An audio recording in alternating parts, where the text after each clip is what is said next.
Assalamualaikum warahmatullahi wabarakatuh. Perkenalkan, saya Elvi Lestari Kalia, mahasiswa semester 3 Prodi PJKR kelas B. Baik, di video tugas kali ini saya akan menjelaskan materi tentang psikologi secara umum dan psikologi olahraga. Yang pertama, psikologi secara umum. Istilah psikologi memang masih asing bagi sebagian kalangan. Secara umum, psikologi mempelajari tingkah laku manusia. Bidang studi psikologi mengandalkan pengamatan dan analisis terkait tingkah laku organisme berdasarkan pengalaman yang didapatkan melalui panca indera. Tujuan mempelajari psikologi untuk memahami alasan dibalik sikap dan proses mental manusia dengan cara meneliti baik itu prinsip-prinsip umum maupun spesifik dari suatu kasus. Meningkatkan kualitas hidup mereka sekarang ini atau untuk masa depan. Berusaha menciptakan situasi yang mendukung bagi anak didik dalam mengembangkan kemampuan akademik, sosialisasi, dan emosi. Untuk memperoleh paham tentang gejala-gejala jiwa dan pengertian yang lebih sempurna tentang tingkah laku. Untuk mengetahui perbuatan-perbuatan jiwa serta kemampuan jiwa sebagai sarana untuk tingkah laku manusia atau anak. Untuk mengetahui penyelenggaraan pendidikan dengan baik. Kemudian psikologi olahraga. Psikologi olahraga adalah ilmu yang mempelajari perilaku manusia dalam aktivitas olahraga.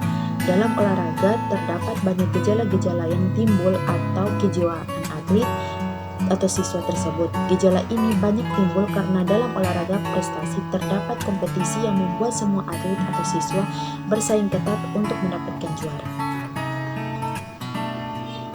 Lanjut ke psikologi penerapan dalam olahraga. Penerapan psikologi ke dalam bidang olahraga ini adalah untuk membantu bakat olahraga dalam diri seseorang dapat dikembangkan sebaik-baiknya, tanpa ada hambatan dan faktor-faktor yang ada dalam kepribadiannya. Nah, sekarang manfaat psikologi olahraga. Secara umum, manfaat psikologi olahraga dapat dikemukakan sebagai berikut. Yang pertama, menjelaskan dan memahami gejala-gejala psikologi atau tingkah laku dan pengalaman yang terjadi dalam praktik olahraga. Yang kedua, meramalkan sejumlah probabilitas yang dapat terjadi dalam olahraga sehingga siap menghadapi hal-hal yang mungkin terjadi. Yang ketiga, mengontrol atau mengendalikan gejala-gejala perilaku yang dapat merujuk kepada hal-hal yang dapat mengganggu perkembangan subjek. Ke pendekatan psikologi olahraga. Pendekatan individu. Manusia dalam berolahraga sering menunjukkan tingkah laku khusus yang berbeda dengan lainnya dengan yang tidak berolahraga. Pendekatan sosiologi interaksi dan kegiatan olahraga akan menimbulkan konflik-konflik atau gejala psikologis tertentu. Pendekatan interaktif. Sifat, sikap, dan represi individu dalam kelompok akan sangat berpengaruh terhadap sikap kelompok.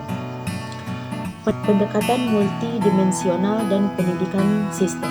Aktivitas olahraga sering berhubungan dengan aspek sosial budaya, aspek ekonomi, aspek politik, dan lainnya. Nah, di sini ada 7 unsur yang mempengaruhi psikologi. Yang pertama, motivasi. Motivasi adalah internal atau dorongan mendorong individu untuk bertindak mencapai tujuan atau memenuhi kebutuhan. Yang kedua, imagery training adalah teknik di mana individu diajarkan untuk membayangkan atau memvisualisasikan suatu tindakan atau keadaan tertentu dengan detail yang besar. Yang ketiga, self-confidence. Self-confidence adalah merujuk pada keyakinan seseorang terhadap kemampuannya sendiri untuk berhasil atau menyelesaikan tugas-tugas tertentu. Yang keempat, agresivitas adalah merujuk pada perilaku dan kecenderungan individu untuk bertindak dengan maksud menyakiti atau merugikan orang lain, baik secara fisik maupun verbal. Yang kelima, boredom. Boredom adalah pengalaman subjektif ketika seseorang merasa tidak tertarik, tidak ada stimulasi yang cukup atau merasa monoton dalam suatu atau aktivitas tertentu. Yang keenam, anxiety. Anxiety adalah respons emosional yang melibatkan perasaan cemas, gelisah, takut, atau khawatir yang muncul sebagai reaksi terhadap situasi atau perasaan yang dianggap sebagai ancaman atau ketidakpastian. Yang ketujuh, Zeigarnik Effect. Zeigarnik Effect adalah merujuk pada pengamatan bahwa orang lebih cenderung mengingat dan memikirkan tugas-tugas atau individu yang belum selesai daripada yang sudah selesai. Nah, itulah penjelasan materi tentang psikologi dari saya. Sekian dan terima kasih. Wassalamualaikum warahmatullahi wabarakatuh.